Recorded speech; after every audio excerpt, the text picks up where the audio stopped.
Majesty, the Sorcerer and the Saint. The goblin's job was simple. Keep an eye on the child. It was only a human child and a little girl at that. How hard could it be? But this was no ordinary child, for she had a guardian, and that made all the difference in the world.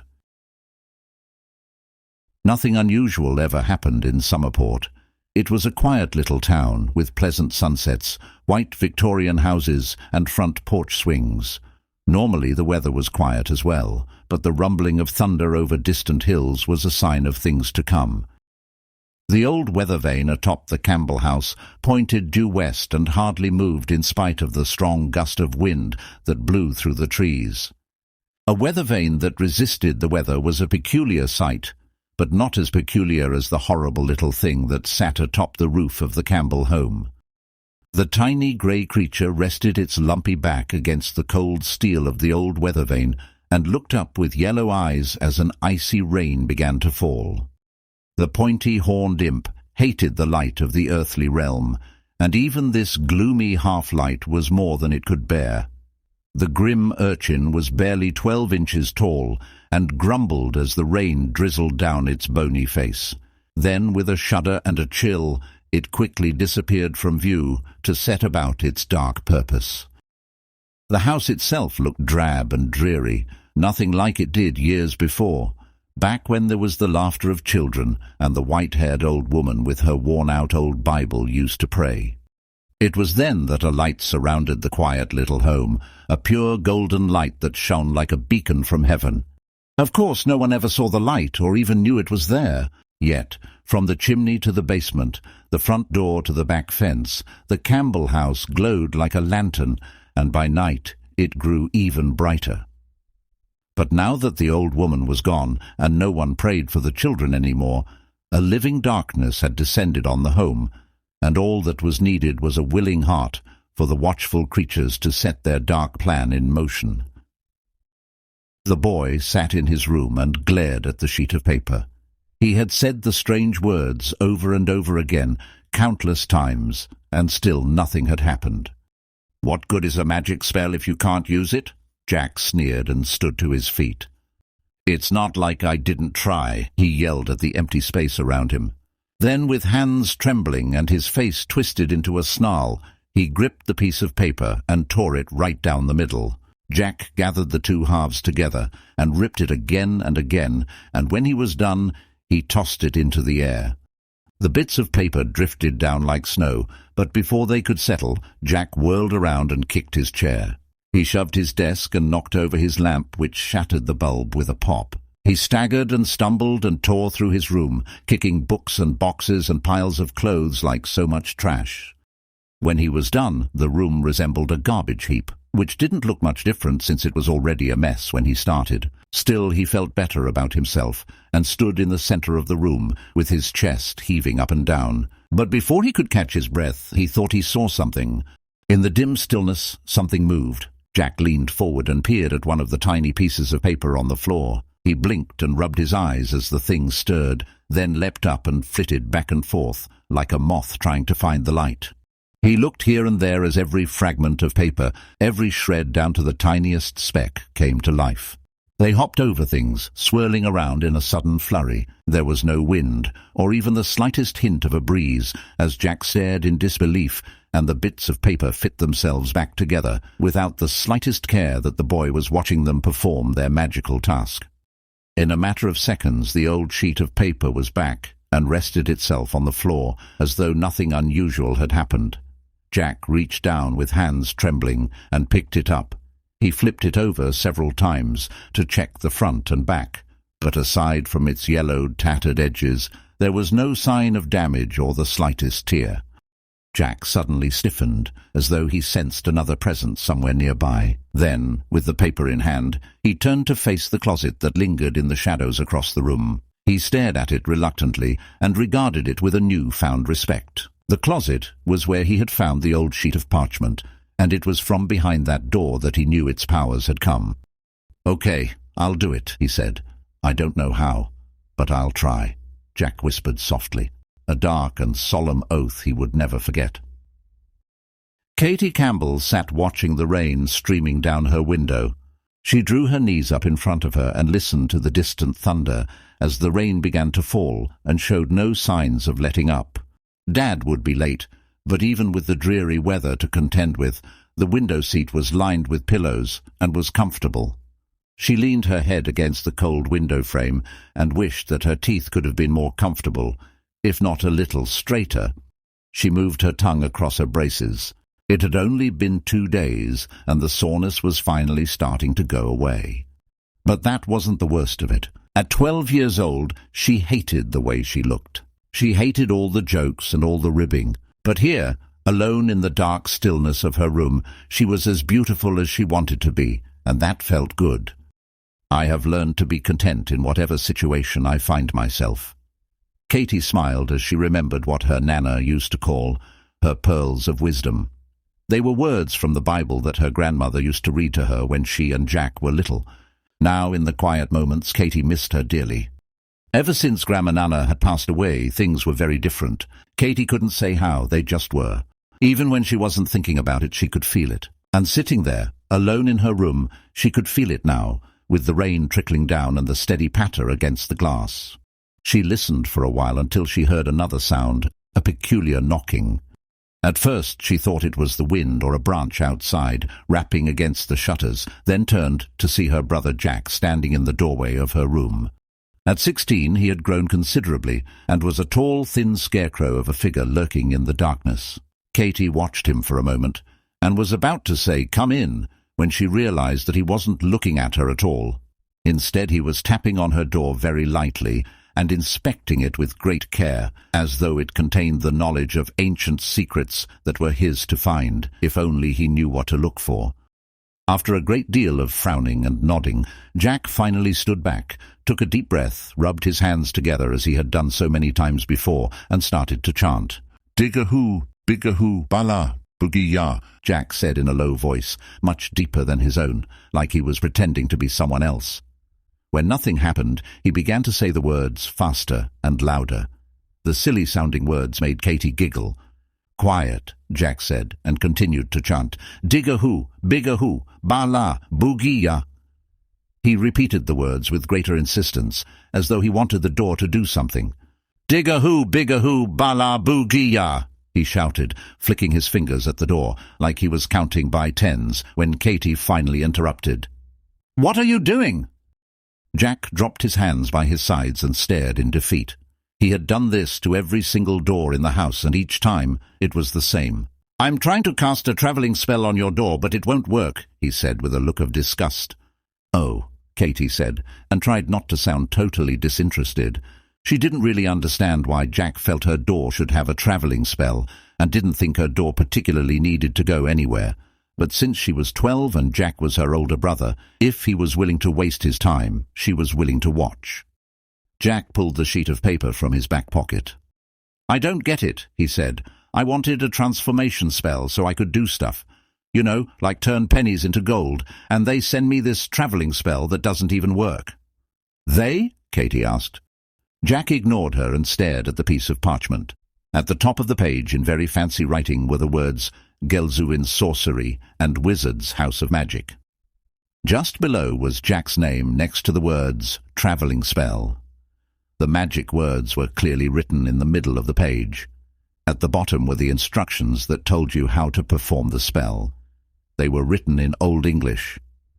Jack made a funny face as he looked at the words for the umpteenth time and read them aloud. "Set ye door at the gnaw, world's sliver, of a splinter's eye, to ye dwelling place, then rest ye brow at the spot." Jack paused, then shouted, "What on earth does that mean?" "Why don't you pretend to be something else?" Katie asked. "Being a wizard doesn't look like very much fun." "What do you know?" Jack huffed and didn't like it when his little sister talked to him like he was the baby. Katie spun around to look out the window and saw the modest little grey sedan pull into the driveway. She jumped up and ran past her brother, who just stared at the sheet of paper, pondering the riddle in his hands. "Dad's home!" Katie shouted and dashed out the door. Now that the show was over, as far as Katie was concerned, Jack would have to figure it out on his own. Downstairs there was a frantic jumbling of keys at the front door and a fair amount of fumbling at the doorknob. When the door finally swung open, Dad stumbled in and looked as though he had just walked through a car wash. He stood there in sopping clothes with briefcase in hand and tried to maintain some sense of dignity as he adjusted the package tucked under his arm, then cleared his throat and forced a smile. "Honey, the garage door," he called out with the rain still dripping down his face. But before he could finish, a voice called back from somewhere in the house. "I turned it off." It was a sweet voice that was obviously busy at the moment. Dad frowned at the answer and the lack of any reasonable explanation. "And why would you do that?" he asked, trying not to sound too upset, since an open garage door, or at least one that was switched on, would have saved him the aggravation of running all the way from the side of the house to the front of the house in the pouring rain and getting his clothes soaking wet. "The table, sweetheart, remember?" the pert little voice called back with a cheerful and happy note, as though it all somehow made perfect sense. "Oh, of course," Dad said, even though he had absolutely no idea what a table had to do with a garage door that wouldn't open. But since he was already wet and dripping on the carpet, he decided to surrender all logic to the little woman who always meant well. It was then that he heard someone coming. Katie was moving fast, bounding down the stairs, and before Dad could move, she hit the ground running and jumped into his arms. It was an open field tackle that made him drop everything to catch her. Katie squealed as she hugged him and clung to his neck like a trained monkey. Dad stumbled back and pushed the door closed behind him. All right, I give up," he chuckled. When Katie finally looked, she giggled and pointed at his hair, which was wet from the rain and stuck out in weird places. "Do what?" Dad said, pretending not to know what was wrong, which only made him look sillier. "What did you bring me?" Katie asked, grinning from ear to ear. This was hardly the normal reception, but then tonight was special. Dad glanced down, and Katie's eyes lit up. On the floor was his briefcase, and the package slightly dented from the fall. It was wrapped in crinkled brown paper, neatly taped at all the corners and marked "Express Mail." Katie jumped down and tore through the postal package like a crazed animal. Before the last piece of paper could hit the floor, she yelled, "A kite! A combat Dynaflow rainbow flyer! Just like the one I wanted! I can't believe it! Can it really do tricks?" "If you're good enough. It's even got dual lines and control handles," Dad said. Katie gazed down at the picture of the kite in its shiny new box, her mind soaring in the clouds with dreams of the toy she could hardly wait to fly. "Thanks," she shouted. "You got an A, and a promise is a promise," Dad said, then backed away to hang up his coat and nearly bumped into Mom on her way by. Mom was a small, slender woman who had managed to keep her figure as well as her sanity while raising 3 children. "Comin' through," she said, with oven mitts and a steaming hot bowl of rice. "I bought the antique table for the study. It's in the garage. I didn't want you to hit it. How was your day? Wash your hands." "It's time to eat," Mom said, and was gone before Dad could even open his mouth. He smiled, then picked up his briefcase and set it beside the door. Seated in the dining room just down the hall, perched atop her high chair, was baby Sophia, tossing sugar-frosted crunchies everywhere. At 11 months old, this was great sport. "Hey, Fia, how's my little chubby bubble?" Dad said and waved. But the baby was too busy looking for more cereal to empty onto the floor and couldn't be bothered with cute nicknames at the moment. "Oh, Sophie," Katie said, then shook her head as she went to help her sister. "Hey, Jack!" Dad yelled upstairs just in time to get a glimpse of the boy going back to his room with his face buried in the sheet of paper. Jack mumbled something that was more of a muffled grunt than a word. Still, the message was clear. "Whatever, Dad, I can't be bothered right now," was the gist of it, and with that, he slammed his bedroom door behind him. Dad turned to Mom, who was on her way back to the kitchen. "Tonight is the night we settle this," Dad said with a look. Mom answered with a reluctant smile, "I'm ready when you are." This was a terrible start for a wizard's apprentice, and Jack knew it. He sat on his bed with the paper in hand and stared at his closet as he thought back to when he first heard the voice. It was 4 months ago to the day, right after Grammy's funeral, and he had been seated in the very same spot. The voice only spoke to him once, the voice of a man that whispered 2 words that still echoed in his mind. Vaulted verses. When he first heard it, he sat up and wondered if he was crazy. Convinced he had heard the voice, he wondered what the words meant. The more he thought about it, the more mysterious and magical they became. For days and weeks he thought about it, and when he could think of nothing else, he knew there would be no rest until he found out what they meant. That was when he began to study. After searching the internet, Jack brought home stacks of books and devoted himself to learning everything he could about wizards and magic. The more he read, the more he wanted to know. Jack read about the elder arts of sorcery and spellbinding. The book spoke of ancient mysteries, legends, and hidden powers, but nowhere did it mention the two words he was searching for. Jack had looked everywhere, until one day when his mother had finally given him the dreaded task of cleaning his room, starting with his closet, which then looked more like a cave. The closet door was swung wide open and had not been closed for months due to neglect and the overflow of tangled objects heaped in front of it. Jack waded into the mountain of clothes that had been gathered there. At first it looked as though he might be gobbled up by all the clutter, old forgotten toys, empty soda cans and candy wrappers. He dug his way through, complaining all the while, flinging things here and there as he went. The more he dug, the more there seemed to be. "I'm going to need a shovel," he thought. And when he was completely inside the closet, with clothes dangling all around him like vines in a jungle, something caught his eye. It was a glint of metal in the shadows. He moved a few more things aside, and there, shoved against the wall, at the back of his closet, was a silver chest, the size of a shoebox. Kneeling there, he stared at the thing with great curiosity, then brought it into the light to get a better look. The little chest was finely polished with a swirling silver pattern carved into its surface. Jack tried to think if he had ever seen the silver box before, but knew it was highly unlikely, since he would have remembered such a thing. Then how did it get there? He wondered. Surely no one in his family would have hidden it in his closet. After much thought, Jack knew there was only one explanation. The silver chest was obviously not of this world, and had magically appeared by itself. As a newly self-appointed wizard's apprentice, he was sure of it. Jack settled down in front of the mysterious box and smiled, pleased with the explanation, even though it was completely fantastic and utterly impossible. There was a silver latch on the front of the chest, which Jack slid open easily enough. When he was ready, he placed his hands on either side of the box and lifted the lid. The chest was lined with red velvet and contained nothing more than an old yellowed piece of paper, which he carefully unfolded. On it was a message hand written in large letters that looked like some sort of spell. How in the world? Jack thought to himself, and was suddenly a little more suspicious about his discovery, since the spell seemed to support the idea that the box was indeed magical.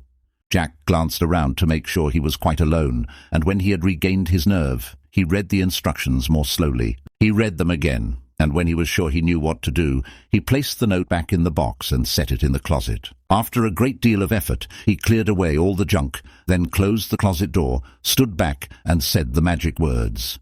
Su, Mel Kim, Otkaf. A second later, Jack thought he heard something that sounded like the fluttering of wings on the other side of the door. He reached for the doorknob, then remembered that the instructions specifically said to keep the door shut until dawn. As curious as he was, he decided to wait. The next day, Jack opened the door very slowly, half expecting something to fly out of his closet.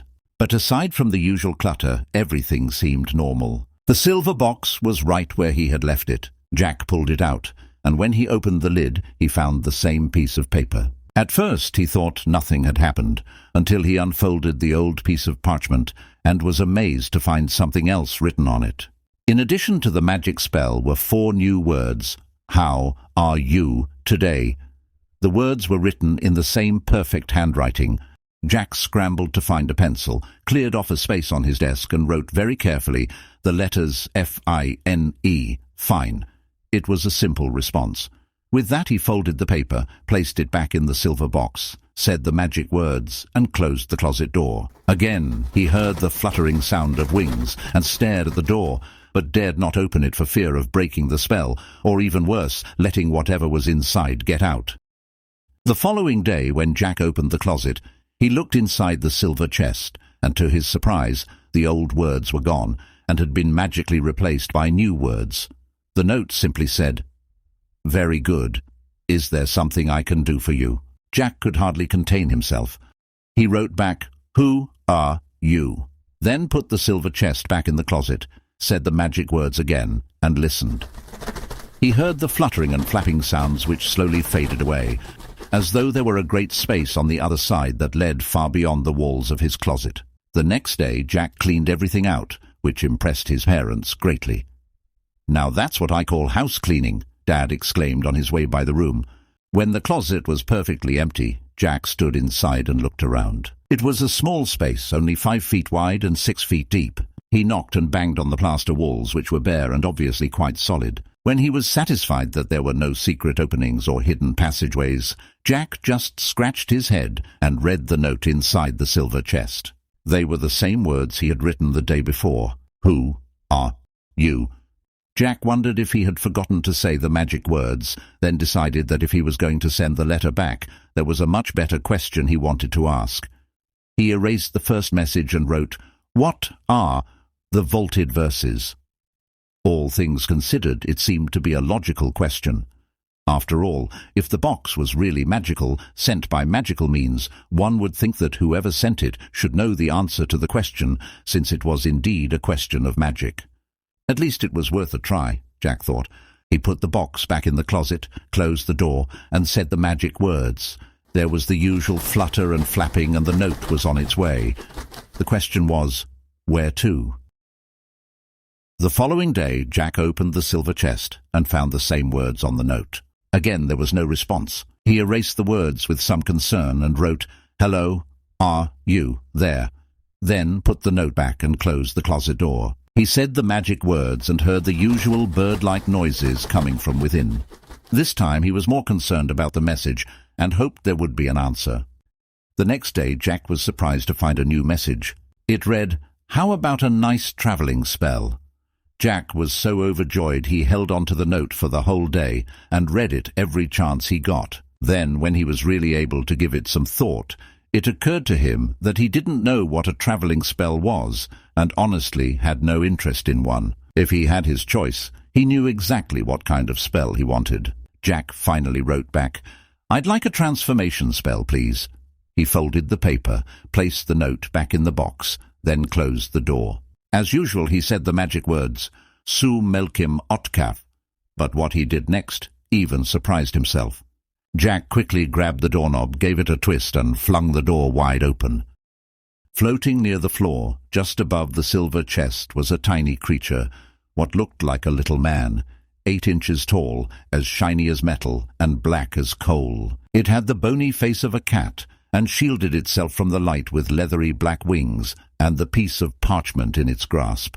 The thing whipped its tail, glared at Jack with eyes that turned red as fire, then hissed like a snake and dove through the back of the closet into the misty darkness of another world. Jack watched until the mist faded and the closet wall returned, then took a step back and slammed the door in horror. It was several days before he found the courage to move his bookshelf and furniture away from in front of the closet door. When he did, he was armed with a sturdy flashlight, a baseball bat, and wearing his catcher's mask. With the closet door swung open and his bat held ready, Jack looked around to make sure the little monster was nowhere in sight. When he was sure it was gone, he found the silver chest and read the new message written on the piece of paper. It said, "The creature is my servant. It's afraid of the light. Don't do that again. Now, how about a nice travelling spell?" The voice of reason whispered, "Turn back now." It was only a vague warning, drowned out by burning curiosity and a desire to know what secrets lay within the shrouded world beyond his closet door. Then, without any concern of the dangers involved, Jack scribbled the words, "A travelling spell would be fine." Moving carefully and cautiously, he put the silver box back in the closet, closed the door, and said the magic words. Jack shuddered when he heard the thing fluttering around inside. Again, the horrible creature had come and gone, but since most servants usually stayed with their master, Jack was relieved to know that at least the thing didn't actually live in his closet. The following day he received just what he asked for, a genuine travelling spell fit for a wizard. This particular kind of spell was to be cast upon a door. He had managed to figure out that much, but nothing else, and there were no further messages. That had been nearly 3 weeks ago. Jack sat there staring at his closet, contemplating the mystery of it all, when another thought popped into his mind. It was like an alarm had suddenly gone off in his head. He jumped up and looked around suspiciously. Something's wrong, Jack thought. Wizard's intuition, that's it. He had read about it and even tried to practice it a little, and now that it actually seemed to be working, he found the sensation rather thrilling, until it occurred to him that if it really was working, it meant that there was really something wrong and he needed to be worried instead of excited. He felt an urgent need to leave, to get out of the house, but before he could finish the thought, there was a knock at the door. "Jack, dinner," Mom said and peeked her head inside the room. "Wash your hands before you come downstairs," she added, then took one look at the mess all around his room and closed the door. Now what? Jack bit his lip and paced back and forth. He thought about climbing out the window, but it was still raining, and a 2-story drop down to the bushes below would break more than his fall. He tried to calm himself and stared at the door. Whether or not it was Wizard's intuition, he absolutely didn't want to leave the safety of his room and wished there was something he could do, something that could help him. What he didn't know was that something was already there and had been watching him the whole time.